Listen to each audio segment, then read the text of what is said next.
нет шансов у людей на другую информацию. Как минимум потому, что Елена Федоровна говорит, как работает у нас ГРТ на 12 миллионов леев из бюджета, это наши с вами налоги. Оно полностью работает по сценариям или по лекалам материалов передач новостей, которые нужны Шору и его команде. Как в этой ситуации людям объяснить, что мы теряем главное? Понимаете, кто это должен делать? В Народном собрании оппозиции нет. До сих пор она вроде как бы была, там еще полгода назад мы еще слышали какие-то голоса. А сейчас Михаил Николаевич Железогло и Александр Тарнавский. Почему социалисты уже ничего не требуют, не хотят? Вообще, вы понимаете, что просто все, что есть в Гагаузии есть информация прошоровская, про то, как это хорошо жить при правлении Евгения Гуцул, который поддерживает Шор. Как с этим справиться?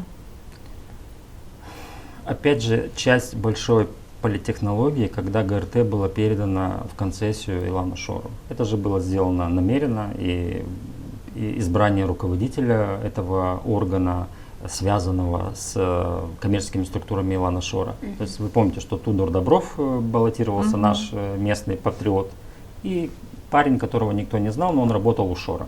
Выигрывает представитель Илана Шора. Этот актив передали для информационной пропаганды Илану Шору. Передали исполнительный комитет Илану Шору, передали большую часть исполнительного народного собрания и передали ГРТ. То есть все, круг замкнулся.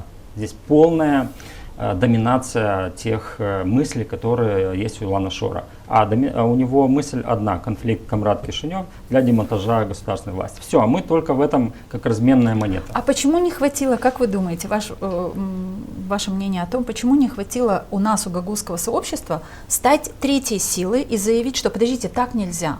Вот не выработалась эта третья сила. Ее нет в Народном собрании Гагаузии, ее нет в обществе. Чтобы она не выработалась, вот эту инъекцию денежную сделали, вот о чем говорила Елена Федоровна, чтобы большая часть населения, люди, пенсионеры, работники системы здравоохранения, системы образования, это, наверное, 70% избирателей, да, активно голосующих. То есть они сделали все, чтобы эти люди тоже не критиковали, не задавали вопросы.